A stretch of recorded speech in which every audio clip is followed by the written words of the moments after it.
குரு வணக்கங்கள். வாழ்க வளமுடன். நெக்ஸ்ட் ஜென் நேயர்களுக்கு வணக்கம். நான் உங்க டிஎன்ஏ ஆஸ்ட்ராலஜர் மற்றும் பாரம்பரிய ஜோதிடர் சுப்ரஜா சுரேஷ்குமார். இன்னைக்கு நம்மளுடைய கிரகங்கள் காமிக்கக்கூடிய ஒரு விஷயங்களா இருக்கட்டும், நாம செய்யக்கூடிய செயல்களா இருக்கட்டும், எது தீர்மானிக்குது அப்படிங்கிற ஒரு கொஸ்டின் எல்லாத்துக்குமே இருக்கும். நம்ம வாழ்க்கையில் நடக்கக்கூடிய சில நல்ல விஷயங்களும் சரி, துயரமான விஷயங்களும் சரி, திடீர் அதிர்ஷ்டங்களும் சரி, நம்ம பிளான் பண்ணக்கூடிய விஷயங்களும் சரி, எது தீர்மானிக்குது? இந்த பிரபஞ்சத்தில் நம்ம காமிக்கக்கூடிய நம்ம லக்னத்தில் சுய ஜாதகத்தில் இருக்கக்கூடிய கிரகங்களும் அதனுடைய நட்சத்திரங்களும் தான் முடிவு செய்யுது. ஸோ இன்னைக்கு உங்களுக்காக நான் என்ன மாதிரியான காரியங்களை குறித்து நான் இப்போ பேச போகிறேன் அப்படின்னா, தை மாத பலன்கள். ஒவ்வொரு மாதமும் ஒவ்வொரு கிரகங்கள் அந்தந்த பாவகத்துக்கு மாற்றப்படும். ஸோ மாறினதுக்கு அப்புறமா அதனோட பார்வைகளாக இருக்கட்டும், அந்த கிரகங்கள் எந்த இடத்துல இருந்து நம்மளைய ஆட்டி படைக்குதா, இல்லை நம்மளுடைய செயல்களுக்கு அது ரொம்ப ஃபேவராக இருக்கா, இல்லை நம்ம நினச்ச காரியங்களுக்கு தடையாக இருக்கா அப்படிங்கிறத கண்டிப்பாக ஒரு சூட்சும முறையோட நம்ம அதை கண்டிப்பாக பார்க்கணும். அது எப்படி பார்க்கறது? நம்மளோட சுய ஜாதகத்தை நீங்கள் வெரிஃபை பண்ணணும். ஸோ கோச்சார பலன்கள் எந்த பார்வையிலையோ எந்த பாவகத்திலேயோ இருக்குதோ அது நம்மளுடைய லக்னத்தில் இருந்து அதை நம்ம கிளாரிஃபை பண்ணிக்கணும். கிளாரிஃபை பண்ணுறதோட மட்டும் இல்லாமல் அதுக்கான சிறந்த வழிபாடுகளையும் சிறந்த பரிகாரங்களும். ஸோ பரிகாரங்கள் அப்படின்னு சொல்ல போனால் வாழ்வியல் பரிகாரமாகவும் இருக்கட்டும், இல்லை நீங்கள் கோவில் பரிகாரங்களாக இருக்கட்டும், அந்த சுய ஜாதகத்தில் பார்த்து அதை நம்ம கரெக்டாக கொண்டுட்டு போகும்போது நம்மளுடைய செயல்பாடுகள் அதனுடைய சார்ந்த விஷயங்களில் நம்ம 100% சக்ஸஸ் பண்ணலாம். ஸோ இன்னைக்கு தை மாத பலன்களாக மேஷ ராசியிலிருந்து மீன ராசி வரைக்கும் உண்டான பலன்களை பார்க்கலாம். ஸோ இன்னைக்கு தை மாத பலன்களாக மேஷ ராசி பற்றி நம்ம பார்க்க போகிறோம்.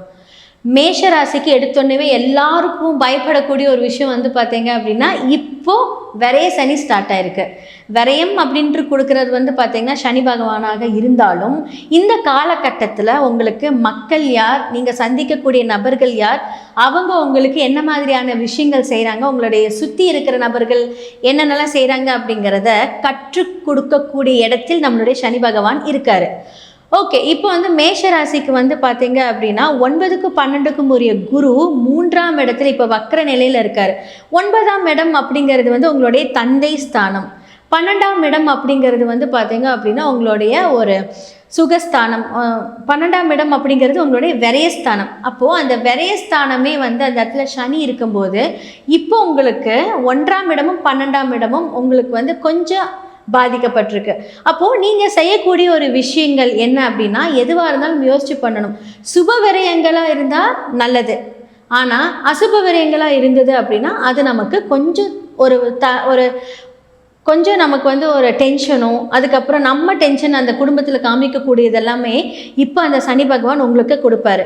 அப்போது எந்த ஒரு செயல்களாக இருந்தாலும் சனி அப்படிங்கிறது ஒரு மந்தக்காரகன், எது வந்தாலும் யோசித்து செய்யக்கூடிய ஒரு கிரகமாக இருக்கும்போது சனி பகவானை நம்ம இப்படி ஆக்டிவேட் பண்ணும்போது நீங்கள் செய்யக்கூடிய உங்களுடைய செயல்பாடுகள், ஏன்னா லக்னம் அப்படிங்கிறது நீங்கள் கூடிய செயல்பாடுகள் அப்படின்னு தான் சொல்ல முடியும். ஸோ நீங்கள் செய்கிற அந்த செயல்களில் நீங்கள் தனிச்சு ஒரு விஷயத்தை செயல்படும் போது யோசிச்சு பண்ணும்போது உங்களுக்கு குருவும் சரி உங்களுக்கு சனி பகவானும் உங்களுக்கு ஒரு நிதானத்தை கொடுக்கறதோட மட்டும் இல்லாமல் காரியத்தில் சக்ஸஸை கொடுப்பாரு தடை இல்லாமல்.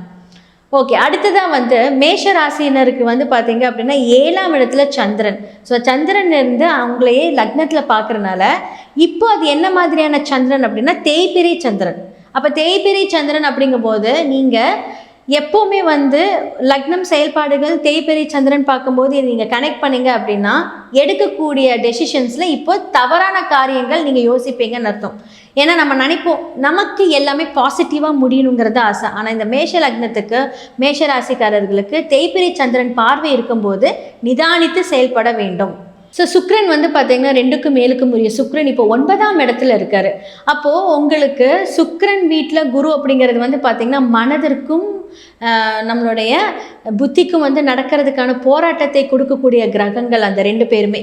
அப்போது 2க்கும் 7க்கும் உரிய 9ஆம் இடத்துல இருந்து உங்களை எப்படி வழி நடத்துவாங்கன்னா, குடும்பத்தில் சில சலசலப்புகள், கணவன் மனைவிக்கிடையே சில கருத்து வேறுபாடுகள் இது எல்லாமே வந்து பார்த்தீங்க அப்படின்னா கொடுப்பாரு. அதே மாதிரி தனஸ்தானத்தை கொஞ்சம் கெடுப்பார். அப்போது நீங்கள் வந்து கோவில் வழிபாடு என்ன மாதிரியான கோவில்கள் நீங்கள் வந்து வழிபாடு செய்யணும் அப்படின்னா, மகாலட்சுமி வழிபாடு செய்யும்போது கண்டிப்பாக உங்களுக்கு 2க்கு மேலுக்கும் உரிய பிரச்சனைகள் சரியாகும். ஸோ என்ன நேயர்களே, நிறைய பேர் வந்து மேஷராசிலேருந்து மீன ராசி வரைக்கும் உண்டான பலன்கள் கோச்சார ரீதியாகவும் லக்ன ரீதியாகவும் நீங்கள் இப்போ பார்த்துருப்பீங்க. நிறைய பேருக்கு வந்து கன்ஃபியூஷன்ஸ் எல்லாம் இப்போ கொஞ்சம் கிளாரிஃபை ஆகிருக்கும். பட் இருந்தாலும் உங்களுடைய சுய ஜாதகம் மட்டுமே பேசப்படும். ஸோ பொது பலன்களை வச்சு பார்த்தீங்க அப்படின்னா நீங்கள் வந்து என்னென்ன மாதிரி விஷயங்கள் நடக்குது அப்படிங்கிறத தெரிஞ்சுக்கலாம். ஆனால் உங்களோட சுய ஜாதகங்களில் நடக்கக்கூடிய விஷயங்களை நீங்கள் வந்து கிளாரிஃபை பண்ணும்போது உங்களுக்கு உங்களுடைய சூட்சும ரகசியங்கள், யார் யார் எந்தெந்த நட்சத்திர வழிபாடுகள் பண்ணணும், யார் எந்த கிரகங்களை நீங்கள் ஆக்டிவேட் பண்ணணும், டீஆக்டிவேட் பண்ணணும், இந்த தசா புத்திகளுக்கு வந்து யாரெல்லாம் நீங்கள் வந்து வழிபாடு செய்யணும் அப்படிங்கிற எல்லாமே நான் சொல்லியிருப்பேன். உங்களுடைய சுயஜாதகத்தை பாருங்கள். கீழே நம்பருக்கு காண்டாக்ட் பண்ணி உங்களோட சுயஜாதகத்தை நீங்கள் ஷேர் பண்ணுங்கள். ஸோ அடுத்து இதே மாதிரி ஒரு நிகழ்ச்சியில் உங்கள் எல்லாத்தையும் நான் சந்திக்கிறேன்.